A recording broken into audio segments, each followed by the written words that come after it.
My name is Jessica Reynolds, and I'm 34 years old. When my phone rang that Tuesday afternoon, I never expected it would lead to one of the most humiliating moments of my life. It was my mother, her voice shaking with panic. "Jessica, something's wrong with Ethan. He hasn't answered calls or texts for 2 days." I tried explaining that my 9-year-old son was probably just busy with midterms, but she wouldn't listen. "Your father, brother, and I are driving to his apartment right now." My stomach dropped. I'd been divorced for 3 years, and this was exactly the type of drama I tried to shield Ethan from. Before I continue, where are you watching from today? Drop your location in the comments. Hit that subscribe button and buckle up for a family drama you won't believe actually happened to me. The 3-hour drive to Ethan's university gave me plenty of time to reflect on the situation. My son had always been my pride and joy, especially after Tyler and I divorced 3 years ago. I'd raised Ethan mostly on my own, even before the divorce, with Tyler's architecture firm demanding most of his time and attention. When our marriage ended, Ethan became my entire world. When Ethan received a full academic scholarship to his dream university last year, I couldn't have been prouder. Though the campus was 3 hours away, we maintained our close relationship through weekly video calls every Sunday evening. We'd chat about his classes, his new friends, and the challenges of adjusting to college life. I treasured those calls, making them a priority no matter how hectic my work schedule at the marketing firm became. But this past Sunday, I'd missed our call. A major client crisis had erupted, requiring immediate attention and several hours of damage control. I'd texted Ethan, apologetically explaining the situation and asking to reschedule. His response had been typical Ethan, understanding and mature beyond his years. "No problem, Mom. Good luck with the client. Talk soon." That had been 3 days ago, and it was the last I'd heard from him. My mother, Barbara, had always been critical of my parenting style. Where I believed in giving Ethan space to grow and make his own decisions, she advocated for constant supervision and strict rules. "You're too lenient with that boy," she'd say. "He needs more structure." Throughout my childhood, nothing I did ever seemed good enough for her, while my older brother Mark could do no wrong. Now that same critical eye had turned to my parenting, finding fault with every decision I made regarding Ethan. After my mother's panicked call, I tried reaching Ethan myself. My calls went straight to voicemail, and my texts showed as delivered but unread. A small knot of worry began forming in my stomach. It wasn't like Ethan to go completely silent. Still, I knew college students sometimes get absorbed in projects or social activities and temporarily drop off the grid. I decided to call his roommate Jason, whom I'd met during move-in day last fall. "Hi, Mrs. Reynolds," Jason answered, sounding casual and relaxed. "No, I haven't seen Ethan since yesterday morning. He mentioned something about a study group for his organic chemistry midterm. It's a tough class, so they're probably holed up somewhere cramming. Nothing seemed off when I last saw him." That reassurance should have been enough, but when I called my mother back to relay the information, she refused to be calmed. A whole day without his roommate seeing him. "Jessica, something is clearly wrong. We're already halfway there, and we're going to use that spare key you gave us." My heart sank. I'd given my parents a copy of Ethan's key for emergencies only after much persuasion from my mother. What if something happens to him and no one can get in, she'd argued. Now I was regretting that decision immensely. "Mom, please wait until I get there. I'm leaving right now," I pleaded, already grabbing my purse and car keys. "We can't waste any more time," she replied firmly. "Richard, Mark, and I will meet you there." As I rushed to my car, I tried calling Ethan once more. Straight to voicemail again. I sent another text. "Honey, your grandparents are worried and heading to your apartment. Please call me as soon as possible." The 3-hour drive felt interminable. My mind cycled between annoyance at my mother's overreaction and growing concern for my son. What if something actually was wrong? What if there had been an accident? I tried to quiet these thoughts, reminding myself that Jason hadn't seemed worried and that Ethan was a responsible young adult. I thought about how differently my mother and I approached parenting. She had always kept me and Mark on a tight leash, monitoring our whereabouts constantly and making most decisions for us. I'd sworn I would give Ethan more freedom, more trust. Had I gone too far in the opposite direction? Should I have been checking in more frequently? The old insecurities my mother had planted throughout my childhood began to bloom again. By the time I pulled into the parking lot of Ethan's apartment complex, my stomach was in knots. I spotted my parents' familiar blue SUV immediately. They had beaten me here despite my speeding most of the way. There was no sign of them in the parking lot, which meant they were already inside the building.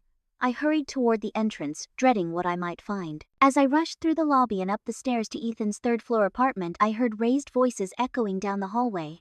My pace quickened, heart hammering against my ribs. Turning the corner, I froze at the shocking scene unfolding before me. My 5-year-old father, Richard, was throwing his shoulder against Ethan's apartment door, his face red with exertion.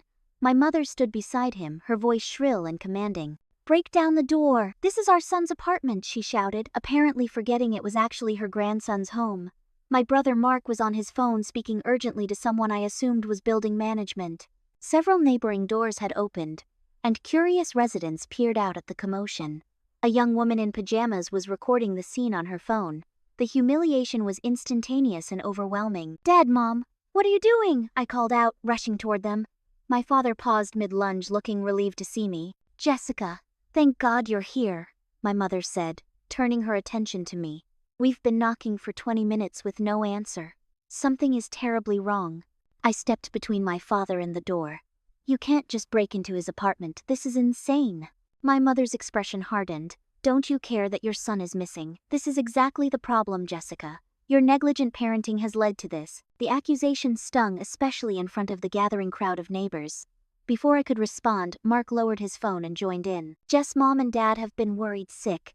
If you checked in with your son more often, we wouldn't be in this situation." The familiar dynamic fell into place instantly. My mother attacking Mark, backing her up, my father silently following along. I felt myself shrinking under their unified criticism, just as I had throughout my childhood. A stern-looking man in a building management uniform approached us, his face tight with disapproval. "Is there a problem here? I've received complaints about a disturbance." My mother immediately turned to him. "My grandson lives here and isn't answering. We need you to open this door immediately." The manager looked skeptical. "And you are?" "I'm his grandmother," she stated imperiously. "This is an emergency." I stepped forward, mortified. "I'm Jessica Reynolds, Ethan Reynolds' mother. I'm so sorry about this scene. My parents are concerned because they haven't been able to reach him for a couple of days." The manager frowned. "I can't just open an apartment because someone isn't answering their phone. That's a violation of tenant privacy." "Please," I said quietly. "I understand your position, but I am his mother and I do have concerns. Could you please check the apartment just to make sure he's okay? After that, we'll leave immediately if he's not here." After examining my ID and confirming my relation to Ethan on his records, the manager reluctantly agreed. "This is highly irregular, but given the circumstances." He used his master key to unlock the door. The apartment was empty. Ethan's bed was unmade, but nothing seemed out of place or suspicious. His backpack was gone, as was his laptop. I noticed his charger still plugged into the wall. He probably had a second one he took to campus. My mother pushed past me into the apartment, looking wildly around. "His bed hasn't been slept in, he's been kidnapped." "Mom, stop it!" I hissed, aware of the manager and neighbors still watching. "His backpack and laptop are gone. He's obviously at the library or in class." "Then why isn't he answering his phone?" she demanded. "Something is wrong, Jessica, and you're refusing to see it. We need to call the police immediately." The manager cleared his throat uncomfortably. "If there's no emergency here, I'm going to have to ask you all to leave. The neighbors have complained and this is disrupting the entire floor." "There is an emergency," my mother insisted. "My grandson is missing." I turned to the manager. "I'm so sorry about this. Could you give us a moment, please? I'll make sure we leave shortly." After he reluctantly stepped outside, I turned to my family. "This has gone far enough. Ethan is 19 years old. He's allowed to be unreachable for a day or two. The police won't consider him missing. They'll tell you exactly what I'm telling you." "I can't believe how little you care about your own son," my mother said, her voice dripping with disappointment. "This is just like when you let him go to that overnight camp in 6th grade even though he had asthma. Or when you let him get his driver's license the day he turned 16 despite our concerns. You've always prioritized his independence over his safety." Each example hit like a physical blow, reopening old wounds. I'd spent years defending my parenting decisions to my mother, and here we were again with me feeling like an inadequate parent despite knowing better. I called Jason again, desperate for information that might diffuse the situation. "Jason, I'm at the apartment with my parents. Have you heard from Ethan at all?" "No, Mrs. Reynolds, sorry. But like I said, he's probably just studying. Have you tried the 24-hour library on campus? That's where most people go during midterms week." My mother, who had been listening intently, snatched the phone from my hand. "Young man, this is Ethan's grandmother. Do you know if Ethan was behaving strangely recently? Did he mention any new friends? Has anyone suspicious been hanging around the apartment?" I reclaimed my phone, mouthing sorry to no one, and quickly ended the call. "Mom, this has to stop. You're treating this like a crime scene when there's no evidence anything is wrong." "We're calling the police," she announced firmly, already dialing on her own phone. I looked to my father and brother for support, but their expressions made it clear they were firmly on her side. The betrayal cut deep. Not only were they undermining me as Ethan's mother, but they were about to escalate this situation even further, potentially embarrassing Ethan among his peers and with the university administration. As my mother spoke dramatically to the 911 operator, I stood in my son's apartment surrounded by my family yet feeling utterly alone. 2 police officers arrived at the apartment about 15 minutes later. The female officer, whose nameplate read Rodriguez, listened patiently as my mother described the disappearance in increasingly alarming terms. The male officer, Officer Bennett, took notes and asked occasional questions. "So, just to clarify," Officer Rodriguez said when my mother finally paused for breath, "your grandson is 19 years old and you haven't heard from him since yesterday morning." 2 days, my mother corrected. "Jessica spoke to him 3 days ago." Officer Rodriguez turned to me. "And you're his mother, correct? When was your last contact with him?" "He texted me 3 days ago," I admitted. "But his roommate saw him yesterday morning. He mentioned going to a study group for midterms." The officers exchanged a glance. "Ma'am," Officer Bennett addressed my mother, "I understand your concern, but a 19-year-old adult who's been out of contact for less than 48 hours, whose roommate saw him yesterday, and who was specifically mentioned to be studying for exams, this doesn't qualify as a missing persons case." "But something could have happened to him," my mother insisted. "We recommend checking places he frequents," Officer Rodriguez said kindly but firmly. "The library, classrooms, friends' apartments. If you still can't locate him after 48 hours from the last known contact, or if you discover evidence suggesting foul play, please call us again immediately." My mother's face flushed with anger. "You're not taking this seriously. I want to speak to your supervisor right now." I stepped forward, mortified. "Officers, thank you for your time. We understand and we'll check campus locations." As the officers left, my mother rounded on me. "How dare you dismiss them like that? Your son is missing and you're not doing anything about it." "Mom, they're right. Let's check the library. I'll drive." "We're all coming," she announced as if I'd suggested otherwise. "Fine," I conceded, too exhausted to argue. "Let's take 2 cars in case we need to split up." On the drive to campus, my mother continued her criticism from the passenger seat. "When Mark was in college, he called home every single day. He knew how important it was to stay in touch. That's because you told him if he didn't call by 8 p.m. you'd call campus security to check his room," I reminded her. "And as a result, we always knew he was safe," she countered. "He was an adult, Mom, just like Ethan is now." She scoffed. "Clearly Ethan isn't behaving like an adult if he's disappeared without telling anyone." "He hasn't disappeared. He's studying for midterms. If you'd raised him to be more responsible like I raised Mark." "Stop it," I snapped, my patience finally breaking. "This isn't about my parenting. This is about your need to control everything and everyone, including your adult children and grandchild." An uncomfortable silence filled the car. In the rearview mirror, I could see my father's car following closely behind with Mark in the passenger seat. I knew they'd be dissecting my overreaction during their drive. We arrived at the massive university library, a sprawling 5-story building bustling with students despite the late hour. The 4 of us entered and agreed to each search a different floor. I took the 3rd floor, weaving between study carrels and private rooms, scanning for Ethan's familiar figure. As I rounded a corner near the back of the floor, I peered through the window of study room 3C and felt a rush of relief. There was Ethan, surrounded by textbooks and notebooks, sitting with 3 other students. His head was bent over a molecular model, and he was gesturing animatedly as he explained something to a girl sitting beside him. His phone lay face down on the table, obviously silenced. I tapped gently on the glass. Ethan looked up, his expression shifting from confusion to shock as he recognized me. He said something to his study group and quickly came to the door. "Mom?" he asked incredulously as he stepped into the hallway. "What are you doing here?" Before I could answer, my mother's voice rang out from down the corridor. "Ethan, thank God." She rushed toward us, arms outstretched. Ethan's confusion deepened. "Grandma, Grandpa, Uncle Mark, what's going on?" My mother pulled him into a tight embrace. "We've been worried sick. Why haven't you answered your phone? We thought something terrible had happened." Ethan's face flushed with embarrassment as students at nearby tables looked up at the commotion. "I turned it off to focus on studying," he explained, his voice low. "We have a major organic chemistry midterm tomorrow. I was planning to call Mom tonight once we finished our study session. You can't just disappear like that. My mother's voice echoed through the quiet library, causing more heads to turn. We've been beside ourselves with worry. We had to call the police. Ethan's eyes widened in horror. You called the police because I didn't answer my phone for a day. I placed a gentle hand on his arm. Can we talk somewhere private? Ethan nodded, clearly mortified.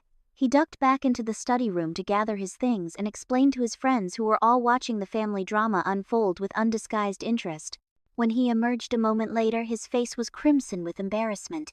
Let's go outside, he mumbled, avoiding eye contact with the curious onlookers. Once we reached the library steps, I tried to explain. Your grandmother was worried when she couldn't reach you. I tried to tell her you were probably just studying, but...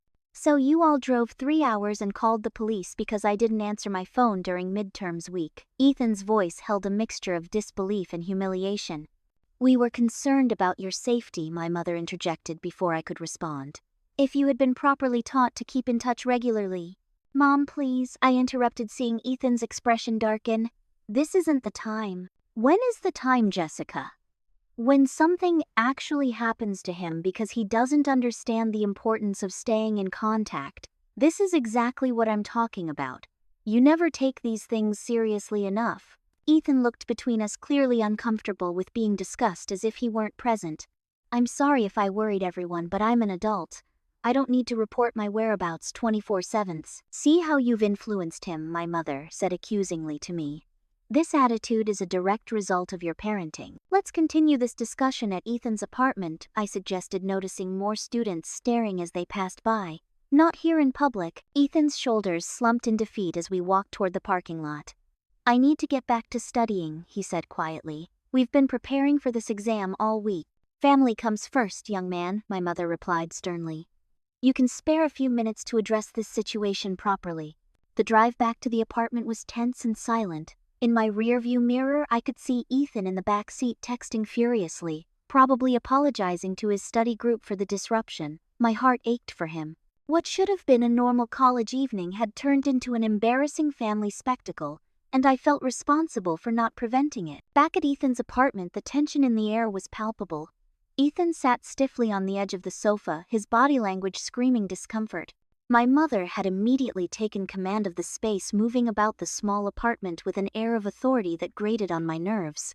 When was the last time you cleaned this place? She asked, running a finger along a bookshelf and examining the dust with disapproval. And look at this kitchen. These dishes must have been sitting here for days. Mom, please, I said.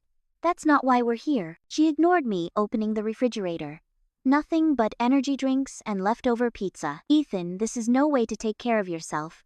No wonder you're too distracted to answer your phone. Ethan shot me a desperate look, and I recognized that expression immediately. It was the same silent plea for rescue I'd made countless times during my own childhood when my mother's criticism became overwhelming. Seeing it on my son's face triggered something deep within me. Mom, I said more firmly. Ethan is a college student with midterms. A few dishes in the sink and takeout in the fridge are perfectly normal. This is exactly the problem, Jessica, she replied, closing the refrigerator door with more force than necessary. You normalize irresponsible behavior. Mark never lived like this in college, did you, Mark? My brother, who had been silently examining Ethan's textbooks, looked up. I had a different situation. My dorm had cleaning staff. Nevertheless, my mother continued, you called home every day and maintained proper nutrition. Because you sent care packages every week and called the RA if I didn't answer by 9 p.m., Mark muttered, surprising me with this small act of rebellion. My mother either didn't hear him or chose to ignore the comment.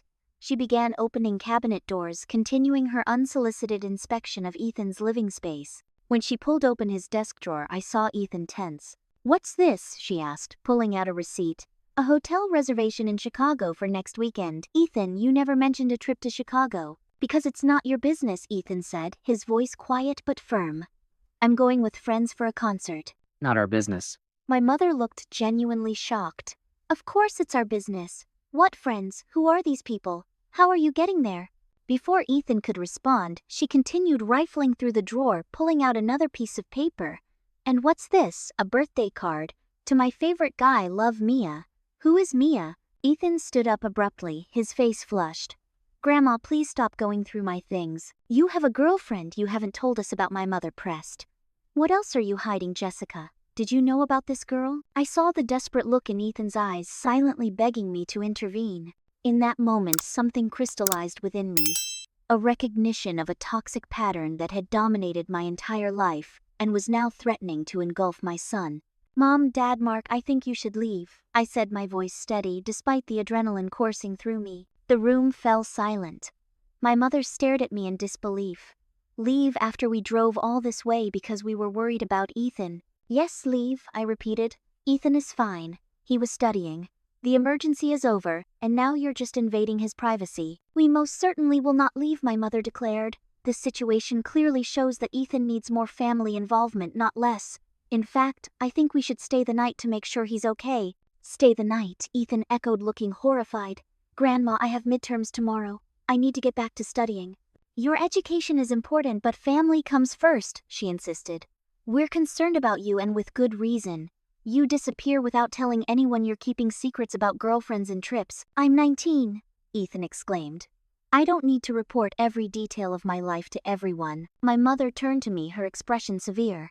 Do you see what's happening here, Jessica? This attitude, this secrecy, it's not healthy. This is what happens when a child doesn't have proper guidance and structure. The implication was clear.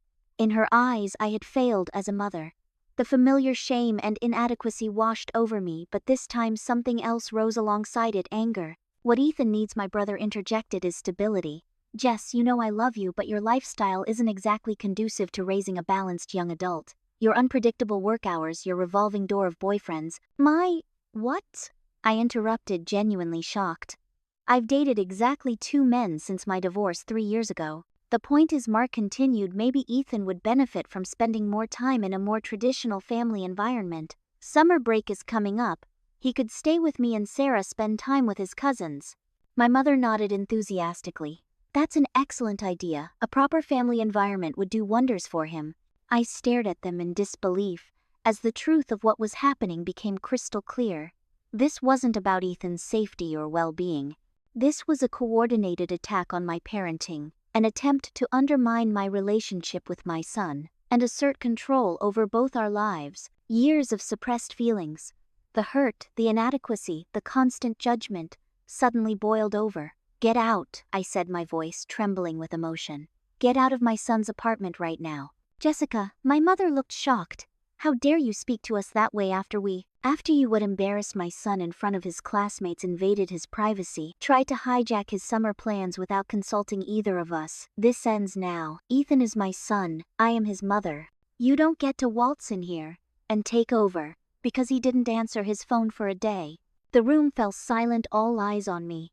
I rarely stood up to my family like this, and the shock on their faces would have been comical in any other situation. Jessica, my father finally said, his voice soft but firm. Your mother is just trying to help. We all want what's best for Ethan. No, I replied, finding strength. I didn't know I possessed you. Want what you think is best for Ethan, which is for him to be under your control, just like you always wanted me to be. But that's not happening. Not anymore. My mother's face hardened, her eyes narrowing as she processed my unexpected rebellion.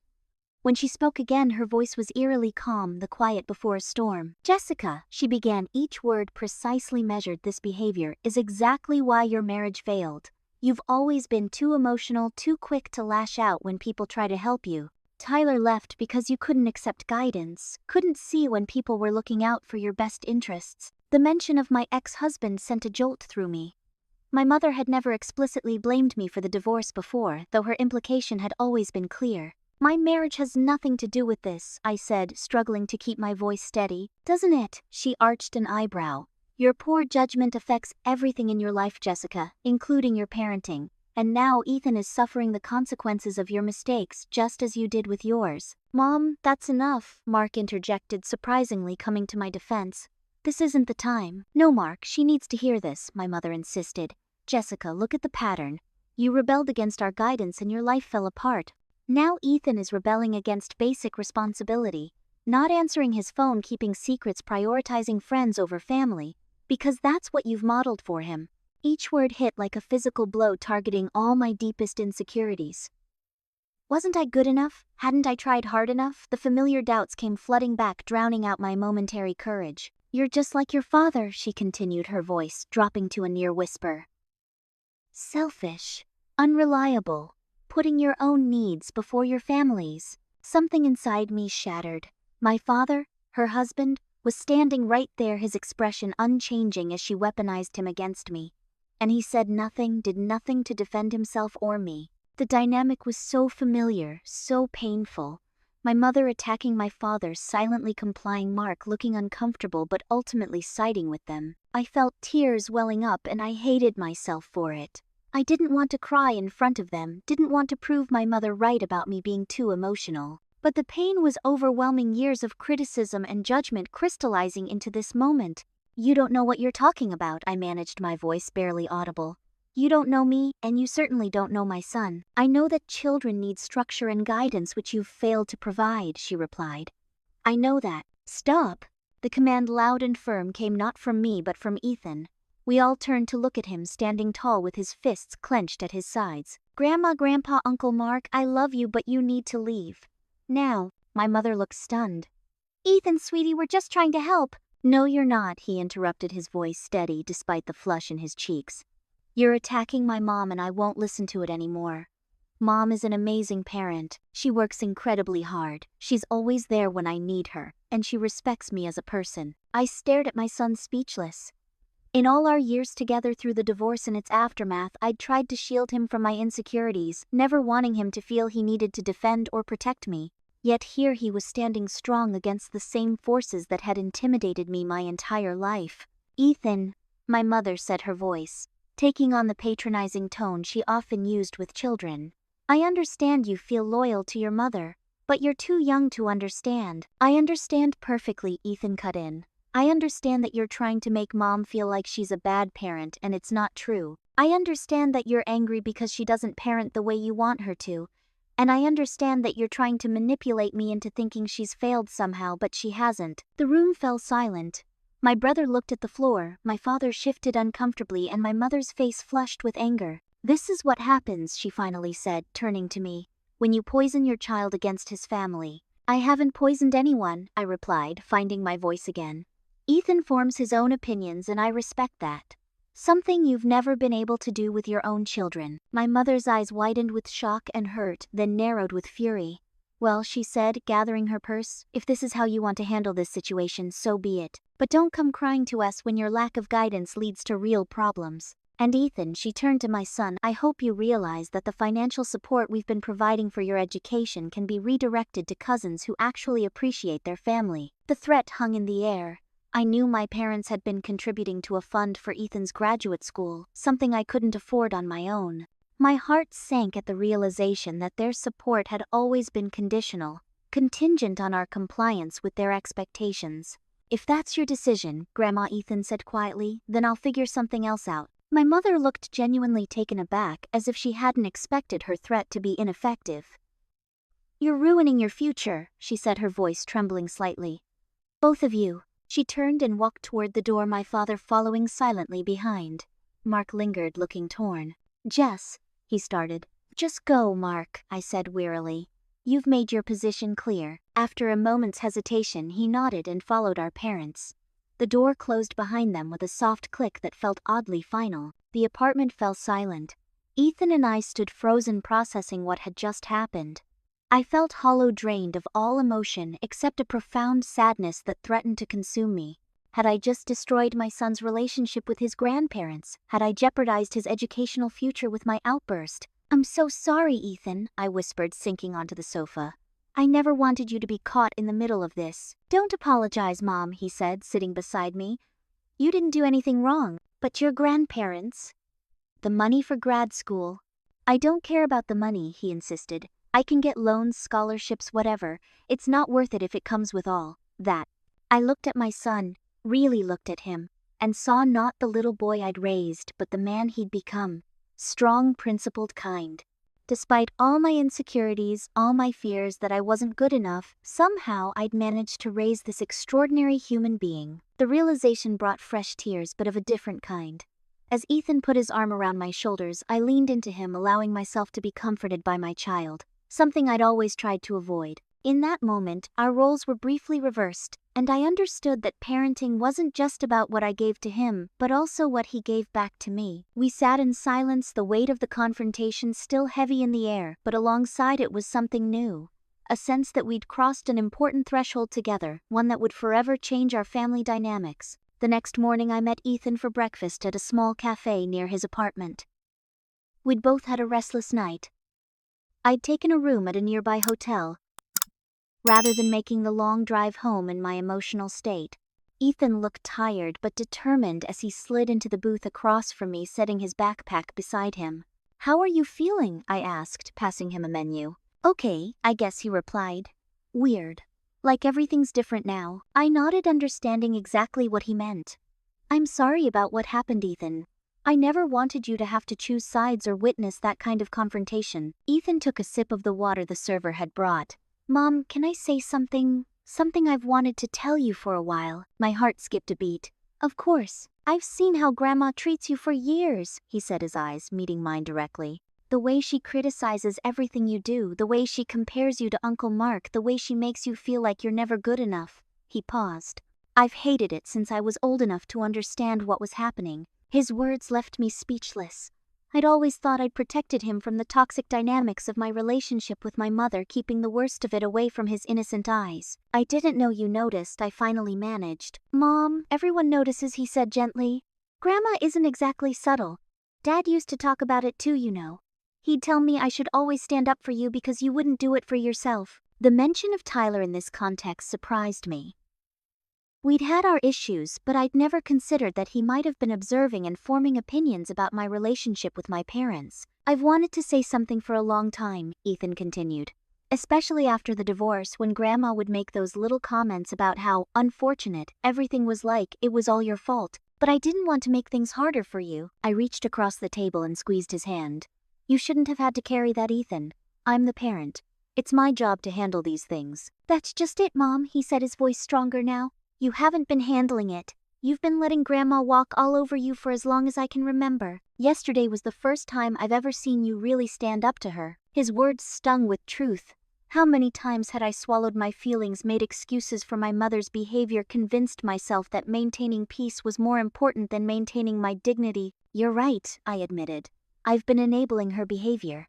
I guess I never learned how to set proper boundaries with her." "Well, you set one yesterday," Ethan said with a small smile, "and I'm proud of you for it." Tears pricked at my eyes. My son was proud of me. Not for achieving some external marker of success, but for finally standing up for myself. For both of us. The server came to take our orders, giving me a moment to compose myself. When she left, I took a deep breath. "So tell me about Mia," I said, changing the subject. Ethan blushed slightly.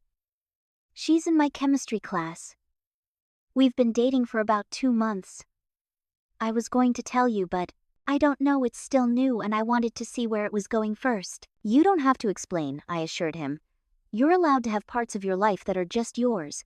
That's part of growing up." "I know, but I do want to tell you about her. She's really great, Mom. Smart and funny and kind of a science nerd like me." As Ethan told me about Mia, his face lit up in a way that made my heart swell. This wonderful, thoughtful young man was making his way in the world, forming connections and building his own life. And despite all my insecurities, all my fears that I wasn't good enough, I had played a central role in shaping who he had become. After breakfast, we hugged goodbye in the parking lot. Ethan had a midterm to take and I needed to drive back home. "Will you be okay?" he asked, concern evident in his eyes. "I should be asking you that," I replied with a small laugh. "But yes, I'll be okay. We both will." As I drove home, my phone buzzed repeatedly with notifications, missed calls and texts from my mother, father, and brother. I turned it to silent, needing space to process everything that had happened. When I finally arrived home that evening, I called my friend Rachel, who had been my emotional support through the divorce and many other life challenges. "They did what?" she exclaimed. After I recounted the events at Ethan's apartment. "Jess, that's completely out of line." "I know," I said, curling up on my couch with a glass of wine. "The crazy thing is, until yesterday, I might have just apologized to keep the peace. I've been doing it my whole life." "Because your mother has trained you too," Rachel pointed out. "I've watched her manipulate you for 20 years, Jess. The guilt trips the comparisons to mark the subtle digs about your parenting. It's textbook emotional abuse. Hearing it labeled so explicitly made me flinch. That seems harsh. Maybe, but it's true, Rachel insisted. Look, I'm not saying cut them off forever, but have you considered talking to someone professional about this? A therapist could help you understand these patterns and figure out how to establish healthier boundaries. I'd considered therapy after my divorce, but had ultimately decided against it, telling myself I could handle things on my own. Now I wondered if that had been another manifestation of the same problem, my reluctance to acknowledge when I needed help. Maybe you're right, I conceded. The following week, I sat in Dr. Lillian Carter's office nervously describing my relationship with my mother. What you're describing sounds like enmeshment, she explained after listening attentively. It's a type of relationship where boundaries are unclear or non-existent. Your mother doesn't see you as a separate person with your own needs and identity. She sees you as an extension of herself. That makes sense, I said slowly. She's always acted like my decisions are a reflection on her, like I'm some kind of project she's responsible for. And how does that make you feel? Dr. Carter asked. Small, I admitted. Like I'm still a child who can't be trusted to make good decisions. Like nothing I do will ever be good enough. Over the next few sessions, Dr. Carter helped me understand how these childhood patterns had shaped my adult relationships, including my marriage to Tyler and my parenting of Ethan. I began to recognize how I'd internalized my mother's critical voice, how I'd lived my life seeking approval I would never receive.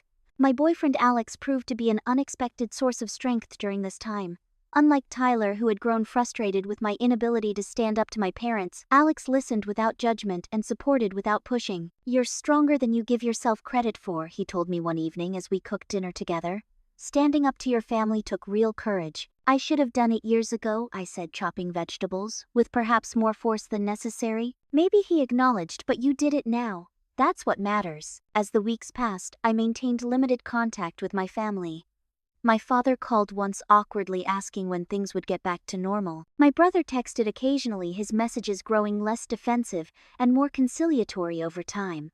My mother alternated between angry voicemails and guilt-inducing texts about how much she was suffering from my abandonment. I responded politely but briefly, maintaining the boundaries I was learning to establish. It wasn't easy.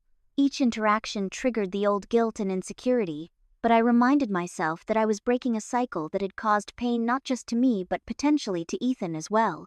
My video calls with Ethan became even more precious during this time. I watched with pride as he navigated the end of his sophomore year, acing his midterms despite the family drama. He introduced me to Mia over video chat, and I was charmed by her intelligence and the way she clearly adored my son. Are you still going to Chicago this weekend? I asked during one of our calls. Yeah, we leave Friday morning, he replied. Mia's cousin lives there, so we're staying with her. Sounds fun. Send me pictures. Will do, he promised. Then more hesitantly, have you talked to Grandma and Grandpa? Minimally, I admitted. I'm trying to establish some boundaries, which isn't easy. Your grandmother isn't used to hearing no. Ethan nodded understandingly. She called me yesterday, he confessed. Said she was worried about you, that you seemed unstable. Asked if I needed anything. I think she was trying to check if I was angry about the grad school money. The familiar anger flared, but I tamped it down. And what did you tell her? That I'm fine, you're fine, and we're both adults capable of making our own decisions, he said with a small smile. Then I told her I had to go to class and hung up. I felt a surge of pride mixed with sadness. My son was handling this situation with maturity and grace, but he shouldn't have had to. I'd spent years trying to protect him from family drama, only to have it find him anyway. I'm sorry you're caught in the middle of this, Ethan. I'm not in the middle, Mom, he said firmly. I'm on your side. There's a difference. His words warmed me to my core, a healing balm on decades of emotional wounds. 3 weeks after the incident at Ethan's apartment, I was working from home when the doorbell rang. Through the peephole I saw my mother standing on my porch, her expression a careful mask of concern. My heart immediately began racing.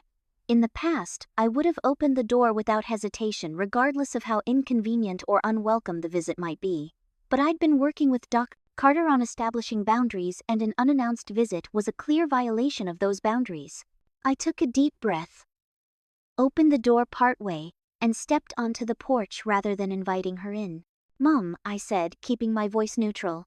This is a surprise. Well, you haven't been answering most of my calls, she replied, her tone already carrying a hint of accusation. I was worried about you. I've responded to your messages, I corrected gently. I've just been busy with work and personal matters. She peered past me toward the door.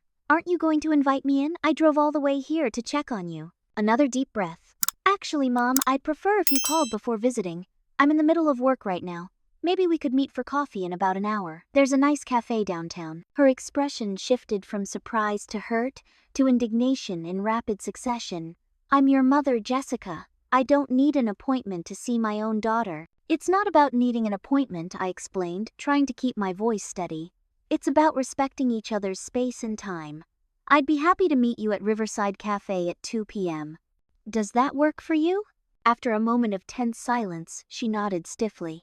Fine, I'll see you at 2. As I watched her drive away, I felt the familiar guilt rising. Why couldn't I just have invited her in? Was I being unnecessarily difficult, Doctor? Carter's voice echoed in my head. Boundaries aren't about punishing the other person. They're about taking care of yourself. At 2 p.m. sharp, I arrived at the cafe to find my mother already seated at a corner table, a cup of tea steaming before her. Her purse occupied the chair across from her, a small power move to make me ask for the seat to put me in the position of supplicant. I recognized the tactic now, though I wouldn't have before therapy. Hi, Mom, I said gently, moving her purse and sitting down. Thank you for meeting me here instead. She gave a small nod, her expression guarded. Jessica, I'm concerned about you. This behavior isn't like you. Ignoring calls, refusing to let family visit. Mark thinks you might be having some kind of breakdown. I took a sip of water, giving myself a moment before responding. I'm not having a breakdown, Mom. I'm establishing healthier boundaries in our relationship. Boundaries? She looked genuinely confused. What do you mean boundaries? We're family. Yes, we are, I agreed. And I love you. But the way we've been relating to each other isn't healthy for either of us. I need you to respect my decisions as an adult and as a parent. Is this about what happened at Ethan's apartment, Jessica? We were worried about him. Any loving grandparent would have done the same. The server arrived to take my order, giving me a moment to collect my thoughts. When she left, I leaned forward, making direct eye contact with my mother. Mom, I want to talk about patterns, not just the incident at Ethan's. For as long as I can remember, you've criticized my choices, compared me unfavorably to Mark, and made me feel like I'm never good enough. When I became a mother, that criticism extended to my parenting. I've only ever wanted what's best for you, she protested. If you perceive that as criticism, perhaps you're being too sensitive. That's another pattern, I pointed out. Dismissing my feelings instead of acknowledging them. Mom, do you remember when I was 10 and got second place in the school spelling bee? Instead of being proud, you asked why I couldn't have won like Mark did the year before. I was motivating you to do better. It didn't motivate me. It hurt me. Just like it hurt when you told everyone at my baby shower that I was carrying too low and should be more careful. Or when you redid the decorations for Ethan's 5th birthday party after I'd spent hours setting them up myself. My mother's face flushed. That's ancient history, Jessica. I can't believe you're holding grudges about things that happened decades ago. They're not isolated incidents, I explained. They're examples of a pattern that has continued throughout my life, including what happened at Ethan's apartment. You didn't trust my judgment as his mother. You undermined my authority. You embarrassed him in front of his peers. And when I objected, you attacked me personally. If you had been checking on him properly. He's 19 years old, Mom. In college. Studying for midterms. He doesn't need to be checked on constantly. Well, clearly he does, since he disappears without telling anyone. I took another deep breath. This is exactly what I'm talking about. You refuse to see him, or me, as autonomous adults capable of making our own decisions. And that has to change if we're going to have a healthy relationship moving forward. So what exactly are you saying? She asked, her voice rising slightly. That I need to walk on eggshells around you, that I can't express any concerns about my grandson's welfare. No, I said calmly.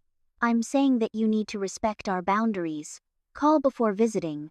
Accept when I say no.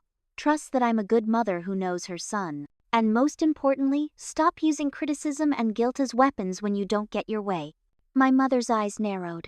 After everything I've done for you and Ethan, the financial support, the babysitting when he was little, the advice you so clearly need. This is the thanks I get. The old me would have backpedaled at this point, apologizing and surrendering to preserve the peace. But I held firm. I'm grateful for your support, Mom, truly. But if that support comes with strings attached, if it's conditional on me submitting to your control, then maybe it's better if we take a step back. A a step back. Her voice was dangerously quiet.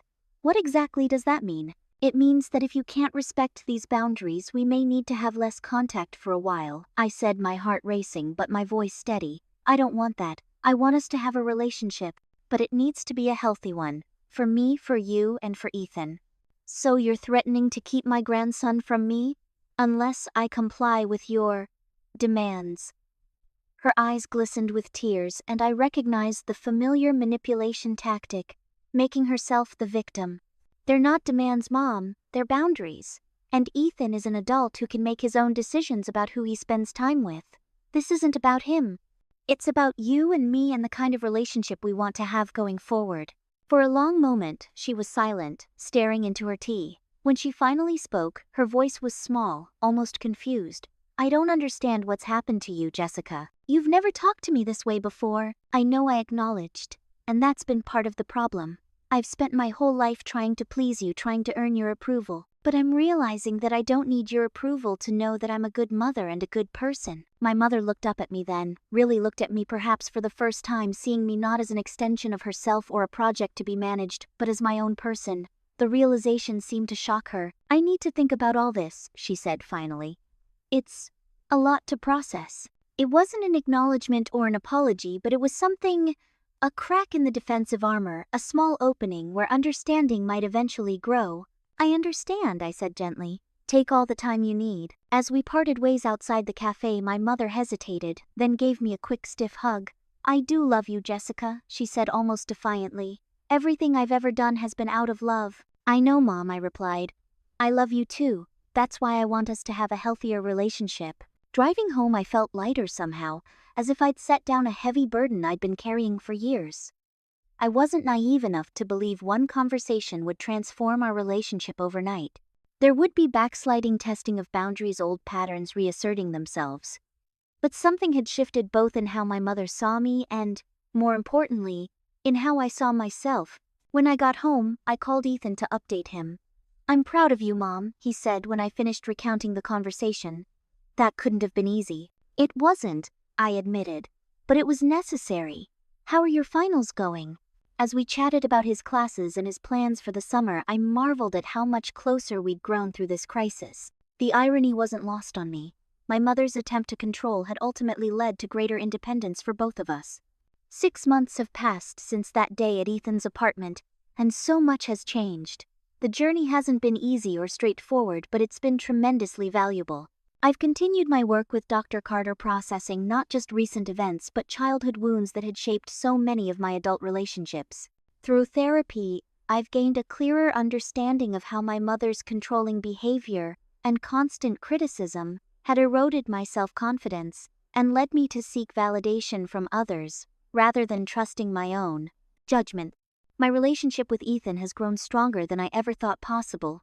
The crisis forced us to have honest conversations about family dynamics that we might have otherwise avoided, and through those conversations we've developed a deeper mutual respect. He's thriving in his junior year of college, balancing academics with his relationship with Mia and his friendships. Watching him navigate young adulthood with such confidence and emotional intelligence fills me with pride. One of the most significant changes has been in how I view myself as a parent.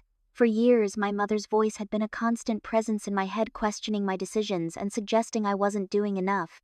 Now I'm able to recognize those thoughts as echoes of old patterns rather than reflections of reality. I've become more confident in my parenting choices, trusting that the evidence, Ethan himself, speaks to their effectiveness.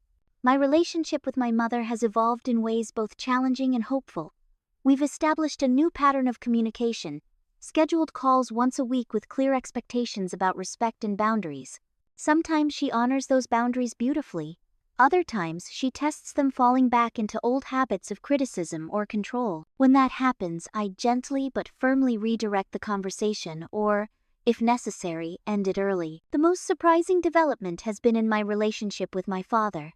Without my mother present, he's begun reaching out for occasional lunches or phone calls. In these moments, I've glimpsed a man I barely knew, quieter and more thoughtful than I realized, with his own regrets about his passive role in family dynamics. I should have stepped in more, he admitted during one lunch. I saw how your mother's perfectionism affected you, but I thought it was better not to rock the boat. Why, I asked, genuinely curious. He shrugged, looking embarrassed. That's how I was raised. My father ruled our house with an iron fist, and my mother never contradicted him publicly. I thought keeping the peace was what made a good husband.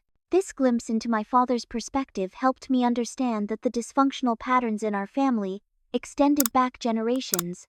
My mother controlling because her mother had been controlled, my father passive because his father had demanded submission. Even my brother Mark has begun to shift, albeit slowly.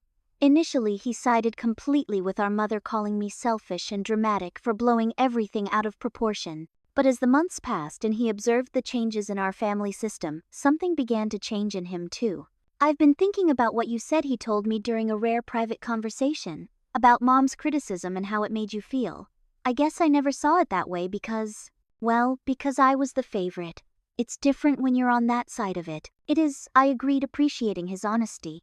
But it doesn't mean you didn't experience your own kind of pressure. Being the golden child has its own burdens, he acknowledged with a wry smile. Constantly trying to maintain that status, never feeling like you can fail or show weakness. These conversations with my father and brother have helped me see our family dynamics in a more nuanced light. While I don't excuse the harm that was done, I can understand its origins better, which somehow makes it easier to process. Ethan came home for Thanksgiving, the first major family gathering since the confrontation.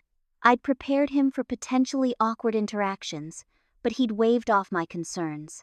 I can handle Grandma for one meal, Mom, he assured me. I've had plenty of practice. The gathering was tense but manageable.